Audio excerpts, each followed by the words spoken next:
El diálogo de Jesús con el joven rico, relatado por San Mateo en el capítulo 19 de su Evangelio, puede constituir un elemento útil para volver a escuchar de modo vivo y penetrante su enseñanza moral. Se le acercó uno y le dijo: Maestro, ¿qué he de hacer de bueno para conseguir la vida eterna? Él le dijo: ¿Por qué me preguntas acerca de lo bueno? Uno solo es el bueno. Mas si quieres entrar en la vida, guarda los mandamientos. ¿Cuáles?, le dice él.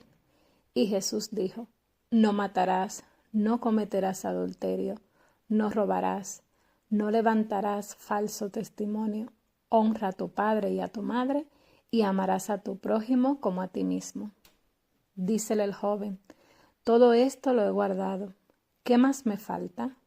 Jesús le dijo: Si quieres ser perfecto, anda, vende lo que tienes y dáselo a los pobres, y tendrás un tesoro en los cielos. Luego ven y sígueme.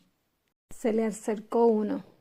En el joven, que el Evangelio de Mateo no nombra, podemos reconocer a todo hombre que, consciente o no, se acerca a Cristo, Redentor del hombre, y le formula la pregunta moral.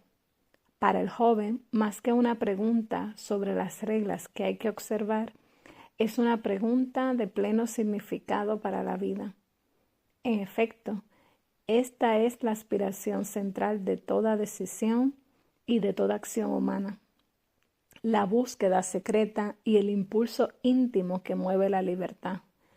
Esta pregunta es, en última instancia, un llamamiento al bien absoluto que nos atrae y nos llama hacia sí. Es el eco de la llamada de Dios, origen y fin de la vida del hombre. Precisamente con esta perspectiva, el Concilio Vaticano II ha invitado a perfeccionar la teología moral, de manera que su exposición ponga de relieve la altísima vocación que los fieles han recibido en Cristo, única respuesta que satisface plenamente el anhelo del corazón humano. Para que los hombres puedan realizar este encuentro con Cristo, Dios ha querido su Iglesia.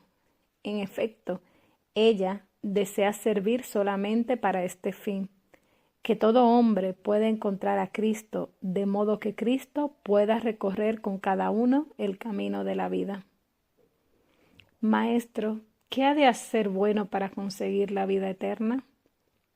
Desde la profundidad del corazón surge la pregunta que el joven rico dirige a Jesús de Nazaret, una pregunta esencial e ineludible para la vida de todo hombre, pues se refiere al bien moral que hay que practicar y a la vida eterna.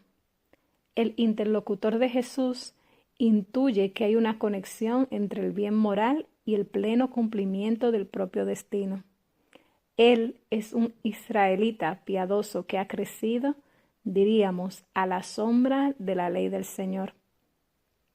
Si plantea esta pregunta a Jesús, podemos imaginar que no lo hace porque ignora la respuesta contenida en la ley. Es más probable que la fascinación por la persona de Jesús haya hecho que surgieran en él nuevos interrogantes en torno al bien moral. Siente la necesidad de confrontarse con aquel que había iniciado su predicación con este nuevo y decisivo anuncio. El tiempo se ha cumplido y el reino de Dios está cerca. Convertíos y creed en la buena nueva. Es necesario que el hombre de hoy se dirija nuevamente a Cristo para obtener de él la respuesta sobre lo que es bueno y lo que es malo. Él es el Maestro, el resucitado que tiene en sí mismo la vida y que está siempre presente en su iglesia y en el mundo. Es Él quien desvela a los fieles el libro de las Escrituras y, revelando plenamente la voluntad del Padre, enseña la verdad sobre el obrar moral, fuente y culmen de la economía de la salvación, alfa y omega de la historia humana. Cristo revela la condición del hombre y su vocación integral. Por esto, el hombre que quiere comprenderse hasta el fondo a sí mismo y no solo según pautas y medidas de su propio ser, que son inéditas, parciales, a veces superficiales e incluso aparentes, debe, con su inquietud, incertidumbre e incluso con su debilidad y pecaminosidad, con su vida y con su muerte, acercarse a Cristo. Debe, por decirlo así, entrar en Él con todo su ser. Debe apropiarse y asimilar toda la realidad de la encarnación y de la redención para encontrarse a sí mismo. Si se realiza en Él este hondo proceso, entonces da frutos no solo de adoración a Dios, sino también de profunda maravilla de sí mismo.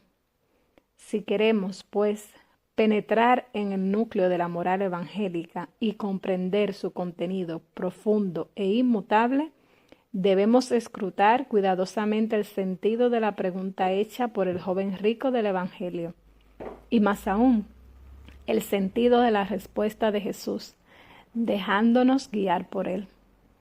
En efecto, Jesús, con delicada solicitud pedagógica, responde llevando al joven como de la mano, paso a paso, hacia la verdad plena. Uno solo es el bueno.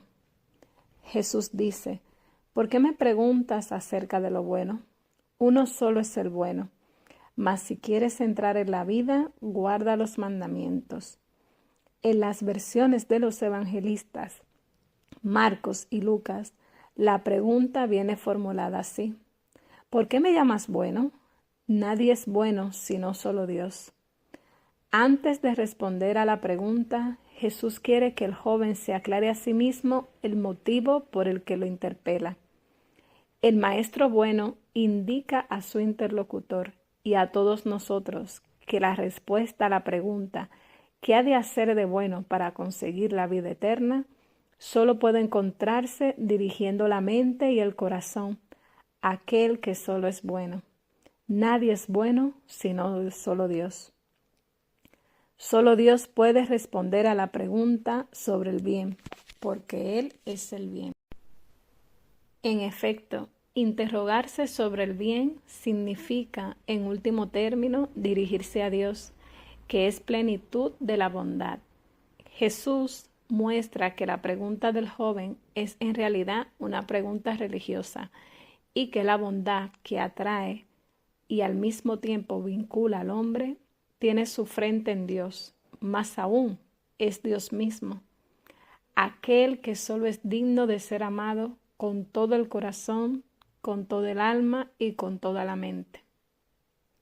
Aquel que es la fuente de la felicidad del hombre. Jesús relaciona la cuestión de la acción moralmente buena con sus raíces religiosas, con el reconocimiento de Dios, única bondad, plenitud de la vida, término último del obrar humano, felicidad perfecta.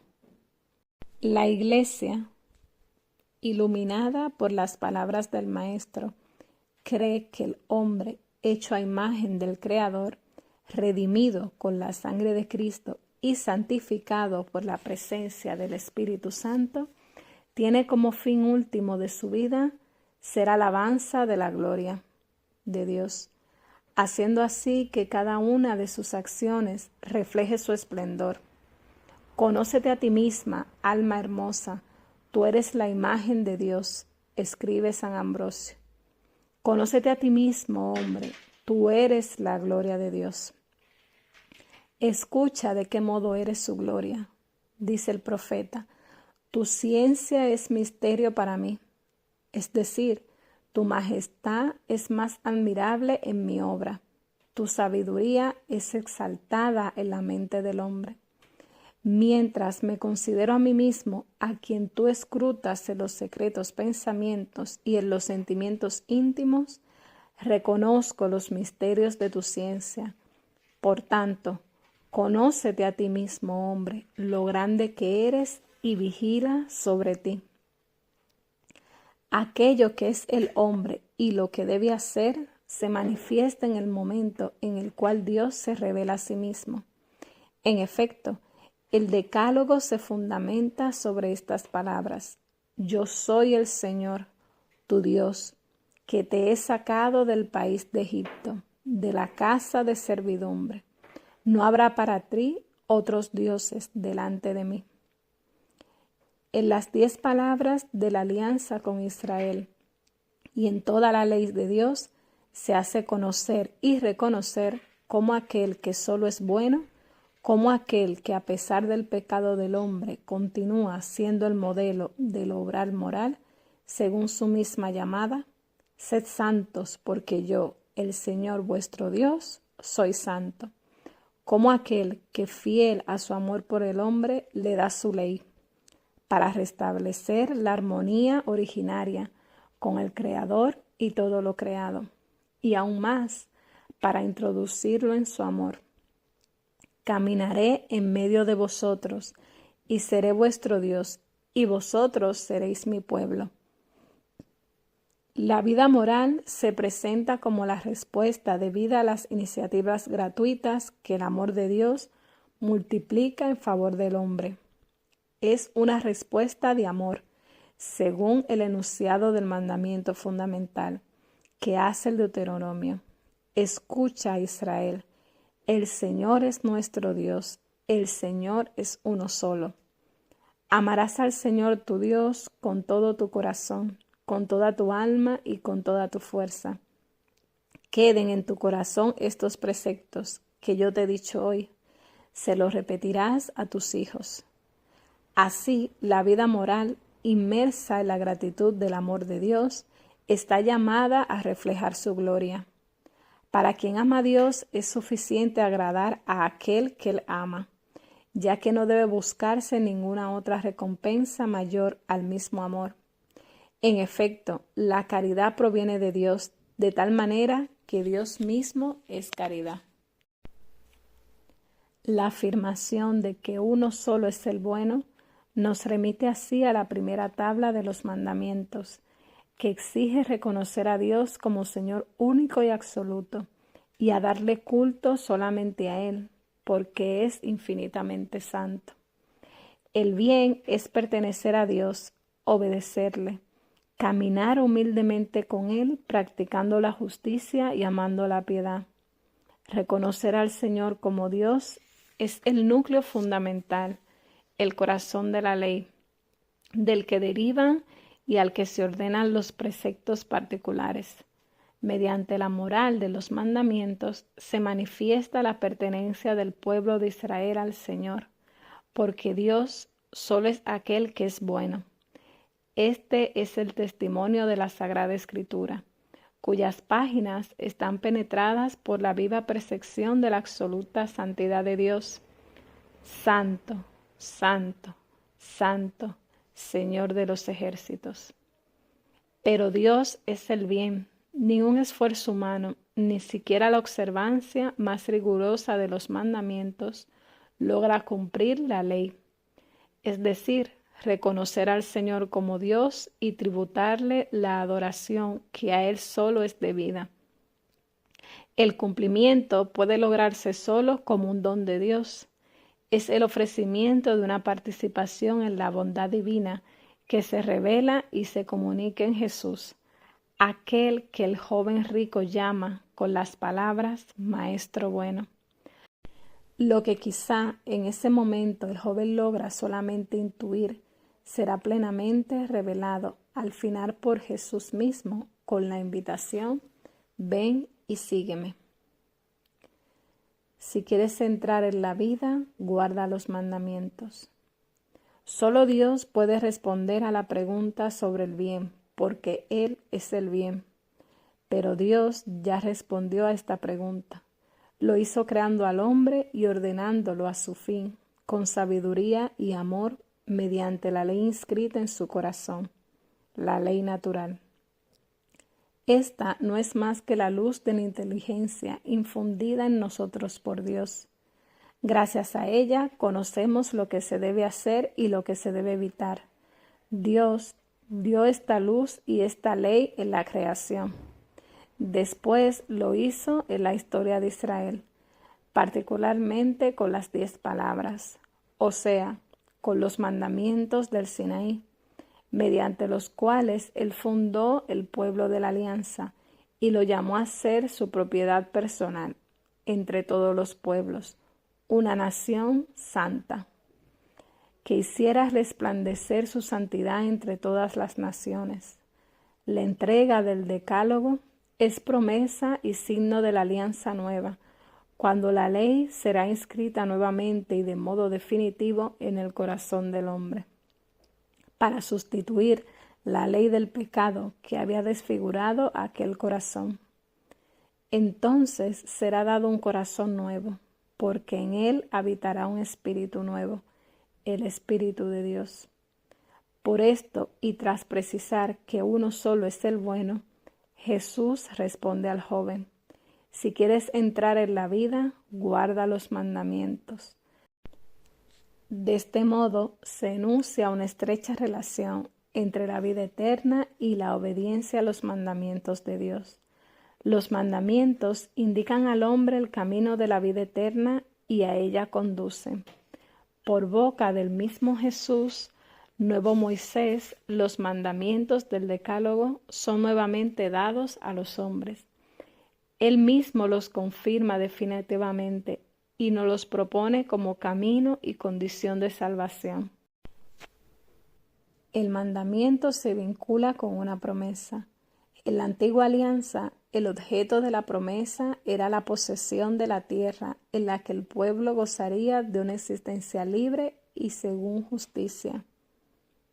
En la nueva alianza, el objeto de la promesa es el reino de los cielos, tal como lo afirma Jesús al comienzo del Sermón de la Montaña, discurso que contiene la formulación más amplia y completa de la ley nueva.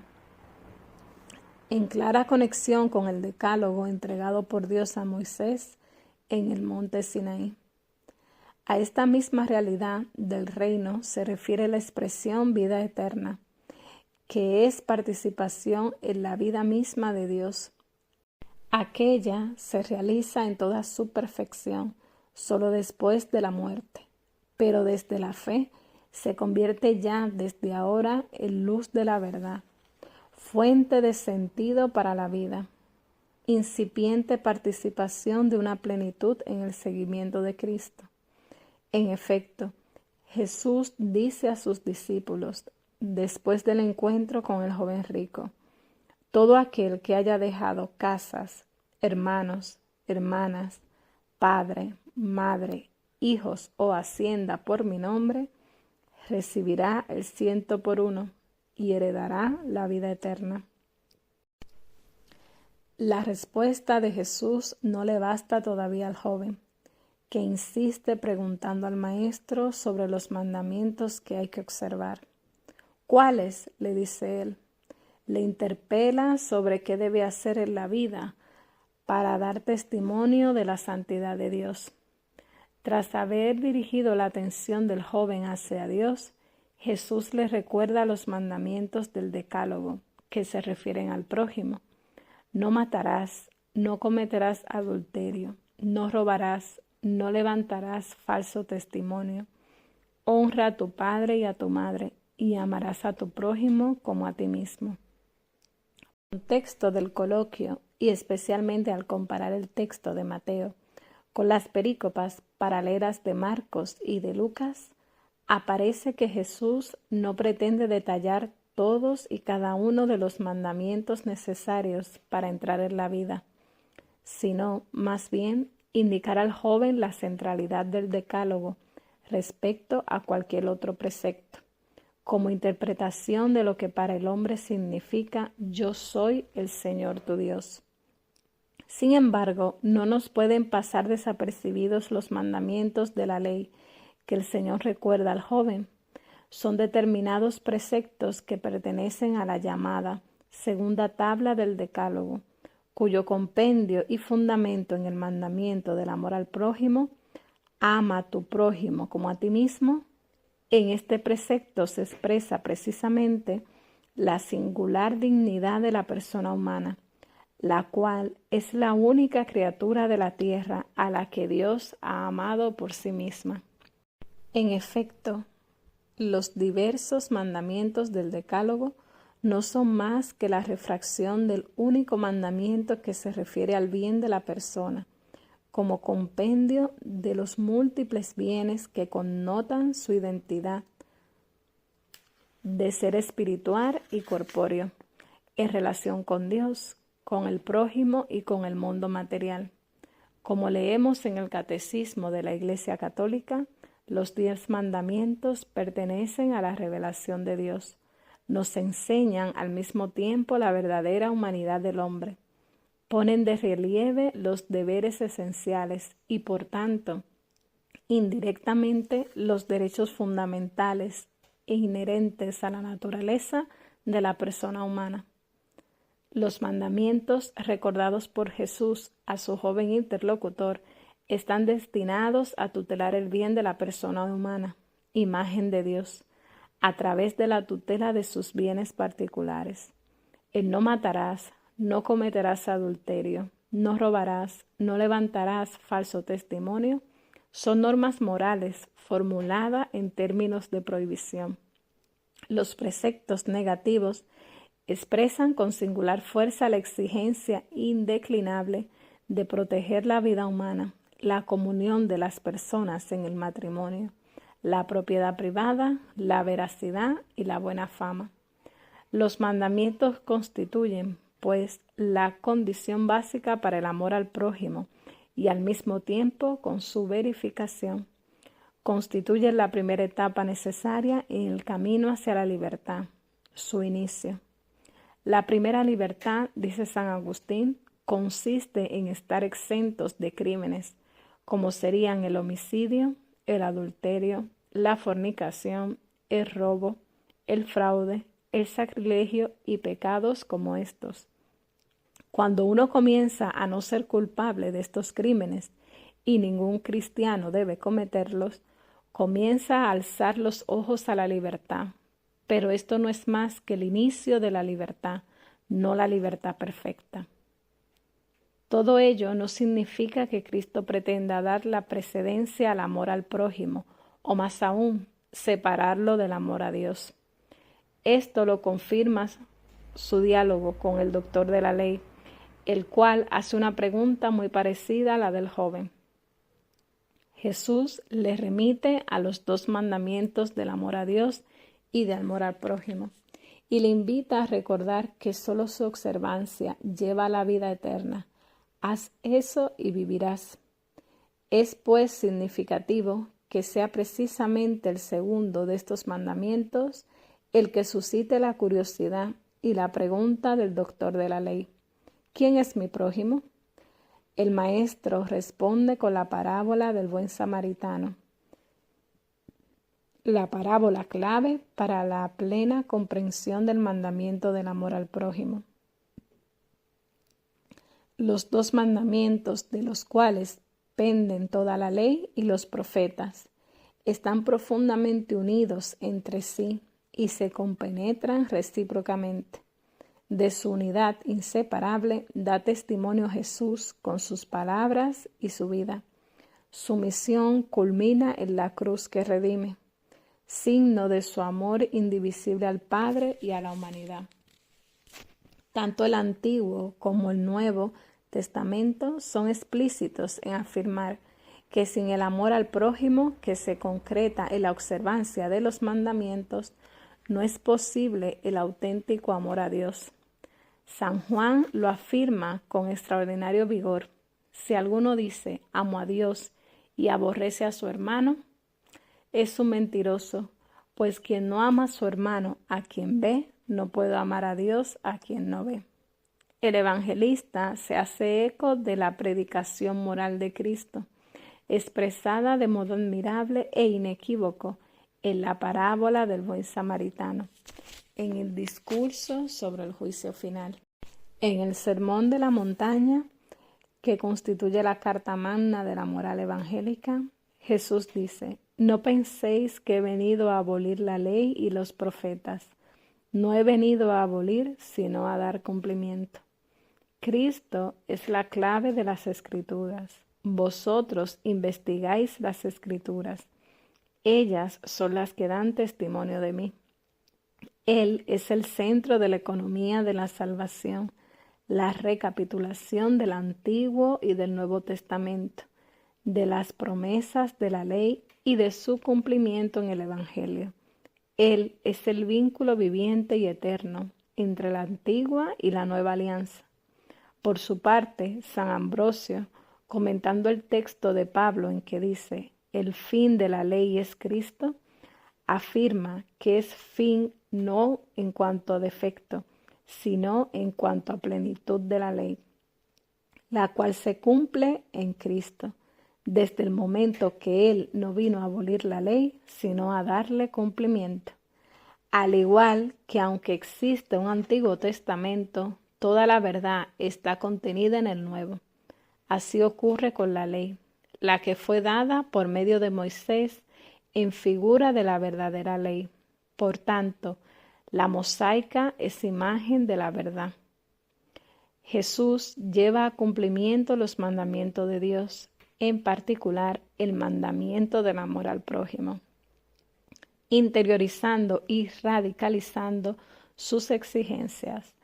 El amor al prójimo brota de un corazón que ama y que precisamente porque ama está dispuesto a vivir las mayores exigencias. Jesús muestra que los mandamientos no deben ser entendidos como un límite mínimo que no hay que sobrepasar, sino como una senda abierta para un camino moral y espiritual de perfección, cuyo impulso interior es el amor. Así, el mandamiento "no matarás" se transforma en la llamada a un amor solícito que tutela e impulsa la vida del prójimo.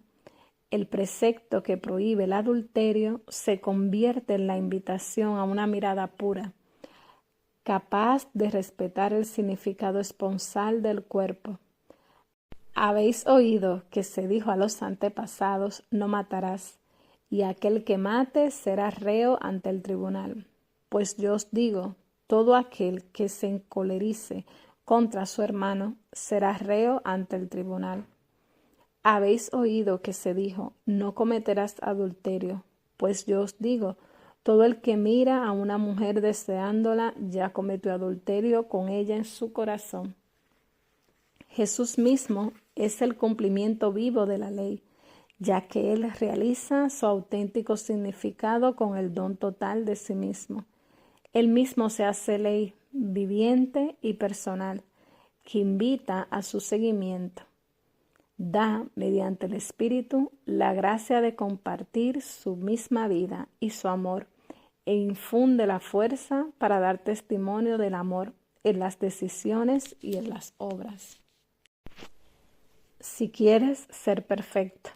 La respuesta sobre los mandamientos no satisface al joven, que de nuevo pregunta a Jesús, todo eso lo he guardado, ¿qué más me falta?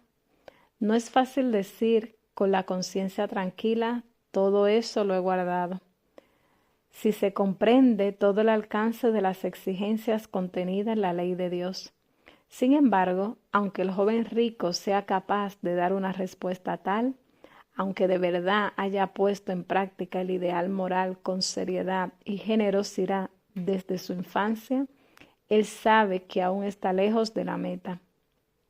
En efecto, ante la persona de Jesús se da cuenta de que todavía le falta algo. Jesús, en su última respuesta, se refiere a esa conciencia de que aún falta algo, comprendiendo la nostalgia de una plenitud que supera la interpretación legalista de los mandamientos. El Maestro bueno invita al joven a emprender el camino de la perfección. Si quieres ser perfecto, anda, vende lo que tienes, dáselo a los pobres y tendrás un tesoro en los cielos. Luego ven y sígueme. Al igual que el fragmento anterior, también este debe ser leído e interpretado en el contexto de todo el mensaje moral del Evangelio y especialmente en el contexto del Sermón de la Montaña, de las bienaventuranzas, la primera de las cuales es precisamente la de los pobres de espíritu, como precisa San Mateo. esto es, los humildes. En este sentido, se puede decir que también las bienaventuranzas pueden ser encuadradas en el amplio espacio que se abre con la respuesta que da Jesús a la pregunta del joven: ¿qué he de hacer de bueno para conseguir la vida eterna? En efecto, cada bienaventuranza, desde su propia perspectiva, promete precisamente aquel bien que abre al hombre de la vida eterna, más aún que es la misma vida eterna. Las bienaventuranzas no tienen propiamente como objeto unas normas particulares de comportamiento, sino que se refieren a actitudes y disposiciones básicas de la existencia y por consiguiente no coinciden exactamente con los mandamientos. Por otra parte, no hay separación o discrepancia entre las bienaventuranzas y los mandamientos. Ambos se refieren al bien y a la vida eterna.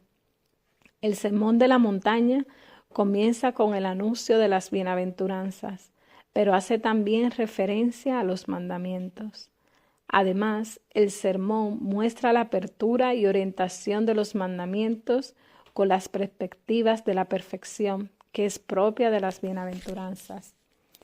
Estas son ante todo promesas de las que también se derivan de forma indirecta indicaciones normativas para la vida moral.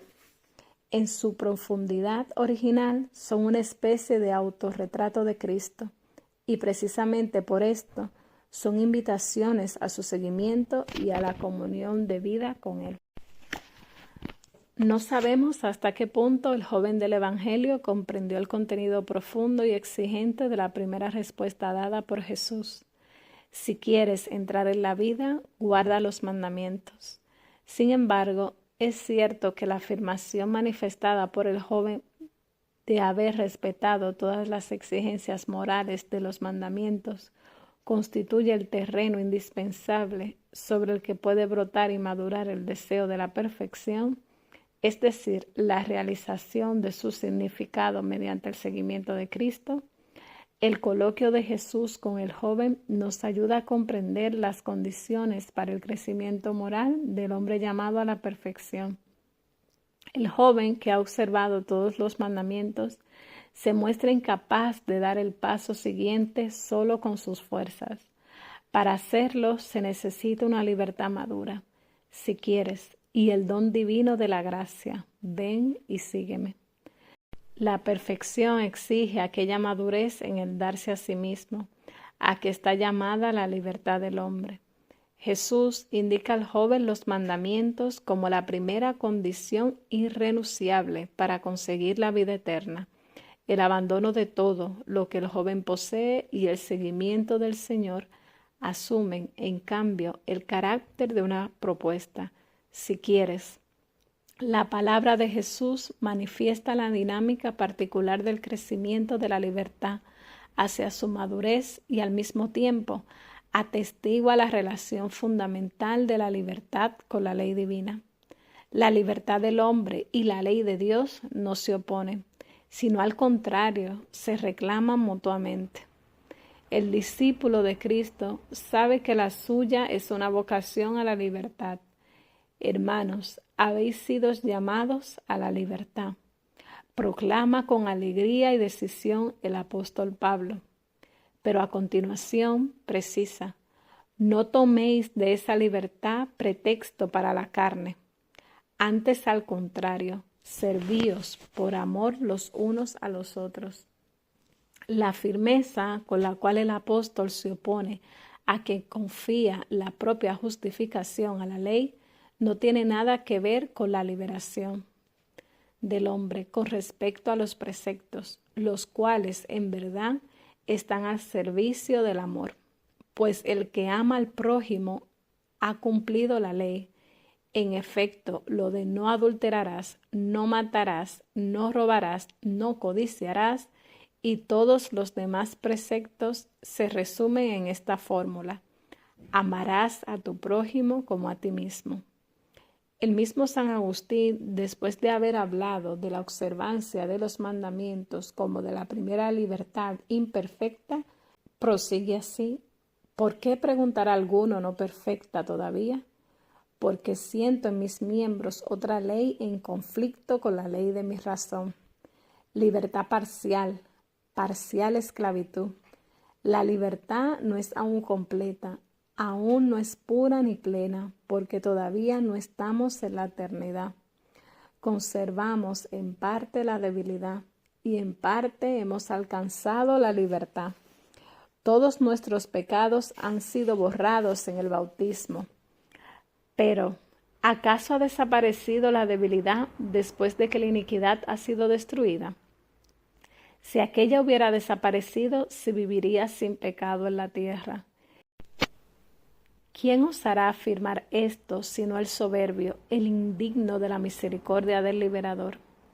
Mas, como nos ha quedado alguna debilidad, me atrevo a decir que, en la medida en que sirvamos a Dios, somos libres, mientras que en la medida en que sigamos la ley del pecado, somos esclavos. Quien vive según la carne siente la ley de Dios como un peso, más aún como una negación o de cualquier modo como una restricción a la propia libertad. En cambio, quien está movido por el amor y vive según el Espíritu y desea servir a los demás, encuentra en la ley de Dios el camino fundamental y necesario para practicar el amor libremente elegido y vivido. Más aún, siente la urgencia interior, una verdadera y propia necesidad, y no ya una constricción de no detenerse ante las exigencias mínimas de la ley, sino de vivirlas en su plenitud. Es un camino todavía incierto y frágil mientras estemos en la tierra, pero que la gracia hace posible al darnos la plena libertad de los hijos de Dios y consiguientemente la capacidad de poder responder en la vida moral a la sublime vocación de ser hijos en el Hijo. Esta vocación al amor perfecto no está reservada de modo exclusivo a una élite de personas. La invitación, anda, vende lo que tienes y dáselo a los pobres, junto con la promesa, tendrás un tesoro en los cielos, se dirige a todos, porque es una radicalización del mandamiento del amor al prójimo. De la misma manera, la siguiente invitación, ven y sígueme, es la nueva forma concreta del mandamiento del amor de Dios. Los mandamientos y la invitación de Jesús al joven rico están al servicio de una única e indivisible caridad que espontáneamente tiende a la perfección, cuya medida es Dios mismo. Vosotros, pues, sed perfectos como es perfecto vuestro Padre Celestial. En el Evangelio de Lucas, Jesús precisa ulteriormente el sentido de esta perfección. Sed misericordiosos como vuestro Padre es misericordioso. Ven y sígueme. El camino y a la vez el contenido de esta perfección consiste en la sequela Christi, en el seguimiento de Jesús.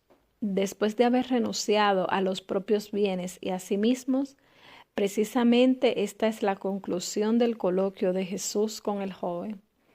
Luego ven y sígueme. Es una invitación cuya profundidad maravillosa será entendida plenamente por los discípulos después de la resurrección de Cristo, cuando el Espíritu Santo los guiará hasta la verdad completa.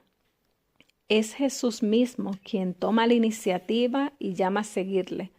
La llamada está dirigida sobre todo a aquellos a quienes confía una misión particular, empezando por los 12.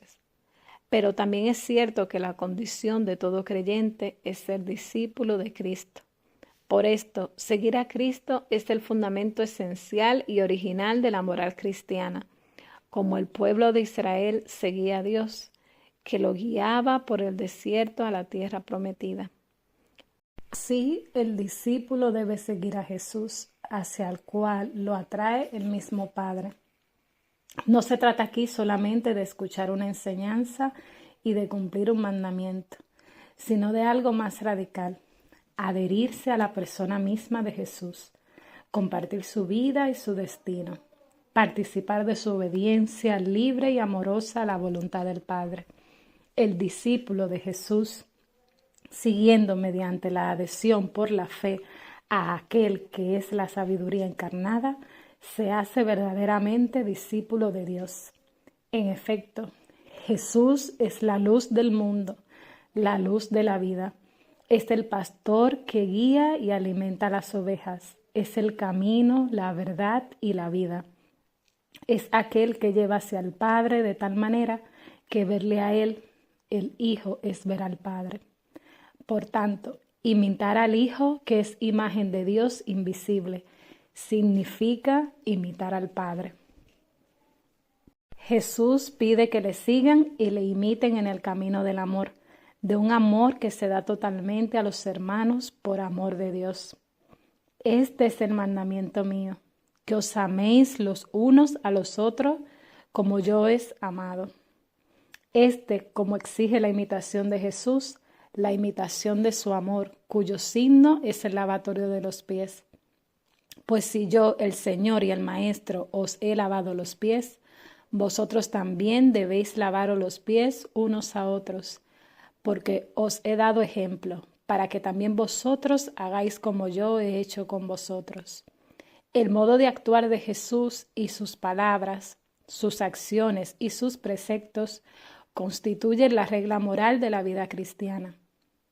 En efecto, estas acciones suyas y de modo particular, el acto supremo de su pasión y muerte en la cruz, son la revelación viva de su amor al Padre y a los hombres. Este es el amor que Jesús pide que imiten cuantos le siguen en el mandamiento nuevo. Os doy un mandamiento nuevo, que os améis los unos a los otros, que como yo os he amado, así os améis también vosotros los unos a los otros. En esto conocerán todos que sois discípulos míos, si os tenéis amor los unos a los otros. Este cómo indica también la medida con la que Jesús ha amado y con la que deben amarse sus discípulos entre sí. Después de haber dicho, este es el mandamiento mío, que os améis los unos a los otros, como yo os he amado, Jesús prosigue con las palabras que indican el don sacrificial de su vida en la cruz, como testimonio de un amor hasta el extremo. Nadie tiene mayor amor que el que da su vida por sus amigos. Jesús, al llamar al joven a seguirle en el camino de la perfección, le pide que sea perfecto en el mandamiento del amor, en su mandamiento, que se inserte en el movimiento de su donación total, que imite y reviva él mismo el amor del Maestro, bueno, de aquel que ha amado hasta el extremo. Esto es lo que Jesús pide a todo hombre que quiere seguirlo. Si alguno quiere venir en pos de mí, niéguese a sí mismo, tome su cruz y sígame.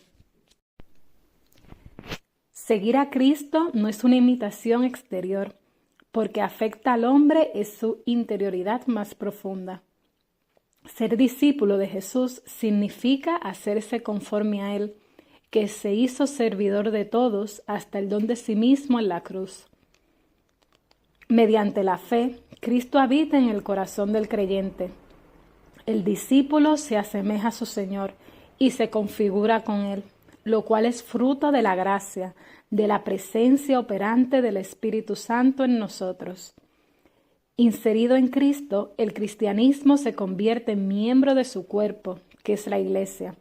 Bajo el impulso del Espíritu, el bautismo configura radicalmente al fiel con Cristo en el misterio pascual de la muerte y resurrección. Lo reviste de Cristo. Felicitémonos y demos gracias, dice San Agustín, dirigiéndose a los bautizados. Hemos llegado a ser no solamente cristianos, sino el propio Cristo. Admiraos y regocijaos, hemos sido hechos Cristo. El bautizado, muerto al pecado, recibe la vida nueva, viviendo por Dios en Cristo Jesús. Es llamado a caminar según el Espíritu y a manifestar sus frutos en la vida. La participación sucesiva en la Eucaristía, sacramento de la nueva alianza, Es el culmen de la asimilación a Cristo, fuente de vida eterna, principio y fuerza del don total de sí mismo, del cual Jesús, según el testimonio dado por Pablo, manda a hacer memoria en la celebración y en la vida cada vez que coméis este pan y bebéis esta copa, anunciáis la muerte del Señor hasta que venga. Para Dios todo es posible. La conclusión del coloquio de Jesús con el joven rico es amarga. Al oír estas palabras, el joven se marchó entristecido, porque tenía muchos bienes. No solo el hombre rico, sino también los mismos discípulos se asustan de la llamada de Jesús al seguimiento, cuyas exigencias superan las aspiraciones y las fuerzas humanas. Al oír esto, los discípulos, llenos de asombro, decían: «Entonces, ¿quién se podrá salvar?». Pero el Maestro pone ante los ojos el poder de Dios. Para los hombres eso es imposible, mas para Dios todo es posible. En el mismo capítulo del Evangelio de Mateo, Jesús, interpretando la ley mosaica sobre el matrimonio, rechaza el derecho al repudio, apelando a un principio más originario y autorizado respecto a la ley de Moisés, el designio primordial de Dios sobre el hombre, un designio al que el hombre se ha incapacitado después del pecado. Moisés, teniendo en cuenta la dureza de vuestro corazón, os permitió repudiar a vuestras mujeres, pero al principio no fue así. La apelación al principio asusta a los discípulos, que comentan con estas palabras: si tal es la condición del hombre respecto de su mujer, no trae en cuenta casarse. Y Jesús, refiriéndose específicamente al carisma del celibato por el reino de los cielos, pero enunciando ahora una ley general, remite a la nueva y sorprendente posibilidad abierta al hombre por la gracia de Dios. Él les dijo: no todos entienden este lenguaje, sino aquellos a quienes se le ha concedido. Imitar y revivir el amor de Cristo no es posible para el hombre con sus solas fuerzas. Se hace capaz de este amor solo gracias a un don recibido. Lo mismo que el Señor Jesús recibe el amor de su Padre, así a su vez lo comunica gratuitamente a los discípulos. Como el Padre me amó, yo también os he amado a vosotros. Permaneced en mi amor. El don de Cristo es su Espíritu, cuyo primer fruto es la caridad. El amor de Dios ha sido derramado en nuestros corazones por el Espíritu Santo que nos ha sido dado. San Agustín se pregunta: ¿es el amor el que nos nace observar los mandamientos, o bien la observancia de los mandamientos la que nace del amor? Y responde: pero ¿quién puede dudar de que el amor precede a la observancia? En efecto, quien no ama está sin motivaciones para resguardar los mandamientos. La ley del Espíritu que da la vida en Cristo Jesús te liberó de la ley del pecado y de la muerte. Con estas palabras, el apóstol Pablo nos introduce a considerar en la perspectiva de la historia de la salvación que se cumple en Cristo la relación entre la ley antigua y la gracia, ley nueva. Él reconoce la función pedagógica de la ley, la cual, al permitirle al hombre pecador valorar su propia impotencia y quitarle la presunción de la autosuficiencia, lo abre a la invocación y a la acogida de la vida en el Espíritu. Solo en esta vida nueva es posible practicar los mandamientos. En efecto, es por la fe en Cristo como somos hechos justos. La justicia que la ley exige, pero que ella no puede dar, la encuentra todo creyente manifestado y concedida por el Señor Jesús. De este modo, San Agustín sintetiza admirablemente la dialéctica paulina entre ley y gracia. Por esto, la ley ha sido dada para que se implorase la gracia. La gracia ha sido dada para que se observase la ley. El amor y la vida, según el Evangelio, no pueden proponerse ante todo bajo la categoría de precepto, por lo que exigen, superan las fuerzas del hombre. Solo son posibles como fruto de un don de Dios que sana, cura y transforma el corazón del hombre por medio de su gracia. Porque la ley fue dada por medio de Moisés, la gracia y la verdad nos han llegado por Jesucristo. Por esto la promesa de la vida eterna está vinculada al don de la gracia. Y el don del Espíritu que hemos recibido es ya prenda de nuestra herencia. De esta manera se manifiesta el rostro verdadero y original del mandamiento del amor y de la perfección a la que está ordenado. Se trata de una posibilidad abierta al hombre exclusivamente por la gracia, por el don de Dios, por su amor. Por otra parte, precisamente, la conciencia de haber recibido el don de poseer en Jesucristo el amor de Dios genera y sostiene la respuesta responsable de un amor pleno hacia Dios y entre los hermanos, como recuerda con insistencia el apóstol Juan en su primera carta. Queridos, amémonos unos a otros, ya que el amor es de Dios, y todo el que ama ha nacido de Dios y conoce a Dios. Quien no ama no ha conocido a Dios, porque Dios es amor. Queridos, si Dios nos amó de esta manera, también nosotros debemos amarnos unos a otros. Nosotros amemos porque Él nos amó primero. Esta relación inseparable entre la gracia del Señor y la libertad del hombre, entre el don y la tarea, ha sido expresada en términos sencillos y profundos por San Agustín, que oraba de esta manera: da lo que mandas y manda lo que quieras. El don no disminuye, sino que refuerza la exigencia moral del amor. Este es su mandamiento, que creamos en el nombre de su Hijo, Jesucristo, y que nos amemos unos a otros tal como nos los mandó.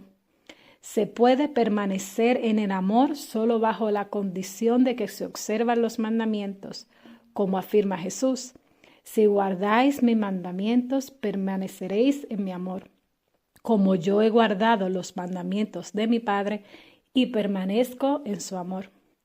Resumiendo, lo que constituye el núcleo del mensaje moral de Jesús y de la predicación de los apóstoles, y volviendo a ofrecer en admirable síntesis la gran tradición de los padres de Oriente y de Occidente, en particular de San Agustín, Santo Tomás afirma que la ley nueva es la gracia del Espíritu Santo mediante la fe en Cristo. Los preceptos externos, de lo que también habla el Evangelio, preparan para esta gracia o despliegan sus efectos en la vida. En efecto, la ley nueva no se contenta con decir lo que se debe hacer, sino que otorga también la fuerza para obrar la verdad.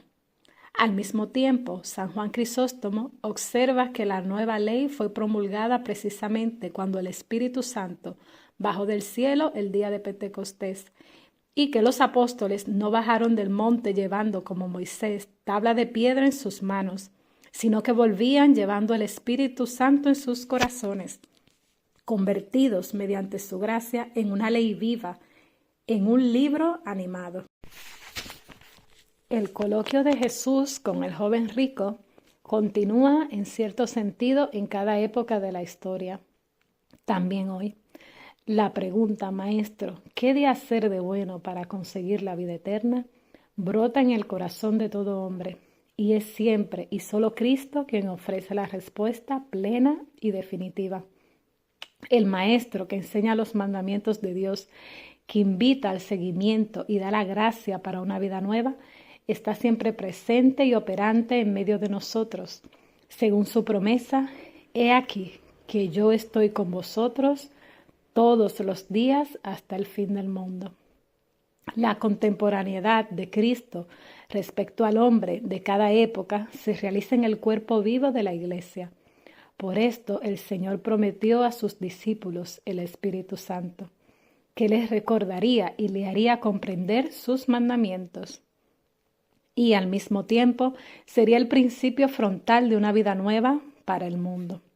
Las prescripciones morales impartidas por Dios en la antigua alianza y perfeccionadas en la nueva, y eterna en la persona misma del Hijo de Dios hecho hombre, Debe ser custodiada fielmente y actualizada permanentemente en las diferentes culturas a lo largo de la historia.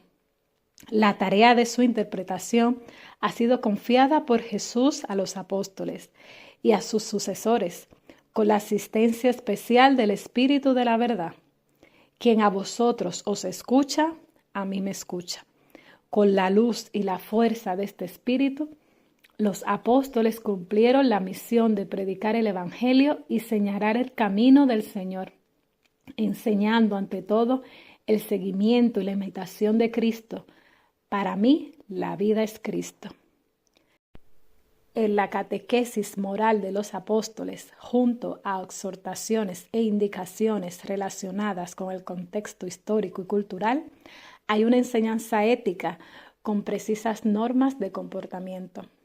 En cuanto emerge en sus cartas, que contiene la interpretación, bajo la guía del Espíritu Santo, de los preceptos del Señor que hay que vivir en las diversas circunstancias culturales, encargados de predicar el Evangelio, los apóstoles, en virtud de su responsabilidad pastoral, vigilaron desde los orígenes de la Iglesia sobre la recta conducta de los cristianos, a la vez que vigilaron sobre la pureza de la fe y la transmisión de los dones divinos mediante los sacramentos. Los primeros cristianos, provenientes tanto del pueblo judío como de la gentilidad, se diferencian de los paganos no solo por su fe y su liturgia, sino también por el testimonio de su conducta moral, inspirada en la ley nueva. En efecto, la Iglesia es a la vez comunión de fe y de vida. Su norma es la fe que actúa por la caridad. Ninguna laceración debe atentar contra la armonía entre la fe y la vida. La unidad de la Iglesia es herida, no solo por los cristianos que rechazan o falsean la verdad de la fe, sino también por aquellos que desconocen las obligaciones morales a las que los llama el Evangelio. Los apóstoles rechazaron con decisión toda disociación entre el compromiso del corazón y las acciones que lo expresan y demuestran. Y desde los tiempos apostólicos, los pastores de la Iglesia han denunciado con claridad los modos de actuar de aquellos que eran instigadores de divisiones con sus enseñanzas o sus comportamientos. Promover y custodiar en la unidad de la Iglesia la fe y la vida moral es la misión confiada por Jesús a los apóstoles, la cual se continúa en el ministerio de sus sucesores. En cuanto se encuentra en la tradición viva mediante la cual, como afirma el Concilio Vaticano II, la Iglesia con su enseñanza, su vida, su culto, conserva y transmite a todas las edades lo que es y lo que cree. Esta tradición apostólica va creciendo en la Iglesia con la ayuda del Espíritu Santo. En el Espíritu, la Iglesia acoge y transmite la Escritura como testimonio de las maravillas que Dios ha hecho en la historia. Confiesa la verdad del Verbo, hecho carne con los labios de los padres y de los doctores. Practica sus preceptos y la caridad en la vida de los santos y de las santas. Y en el sacrificio de los mártires celebra su esperanza en la liturgia. Mediante la tradición, los cristianos reciben la voz viva del Evangelio como expresión fiel de la sabiduría y de la voluntad divina. Dentro de la tradición se desarrolla con la asistencia del Espíritu Santo la interpretación auténtica de la ley del Señor.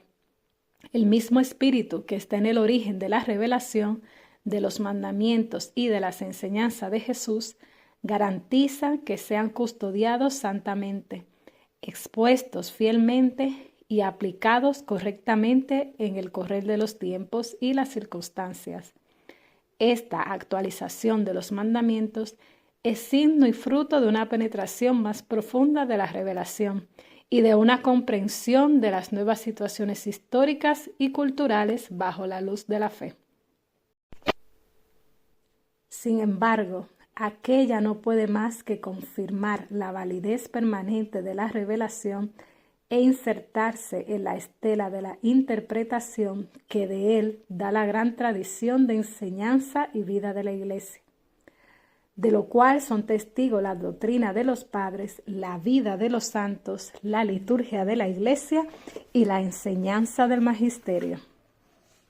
Además, como afirma de modo particular el concilio, el oficio de interpretar auténticamente la palabra de Dios, oral o escrita, ha sido encomendada solo al magisterio vivo de la Iglesia, el cual lo ejercita en nombre de Jesucristo. De este modo, la Iglesia, con su vida y su enseñanza, se presenta como columna y fundamento de la verdad, también de la verdad sobre el obrar moral. En efecto, compete siempre y en todo lugar a la Iglesia proclamar los principios morales, incluso los referentes al orden social, así como dar su juicio sobre cualesquiera asuntos humanos, en la medida en que lo exijan los derechos fundamentales de la persona humana o la salvación de las almas. Precisamente sobre los interrogantes que caracterizan hoy la discusión moral y en torno a los cuales se han desarrollado nuevas tendencias y teorías, el magisterio, en fidelidad a Jesucristo y en continuidad con la tradición de la Iglesia, siente más urgente el deber de ofrecer el propio discernimiento y enseñanza para ayudar al hombre en su camino hacia la verdadera libertad.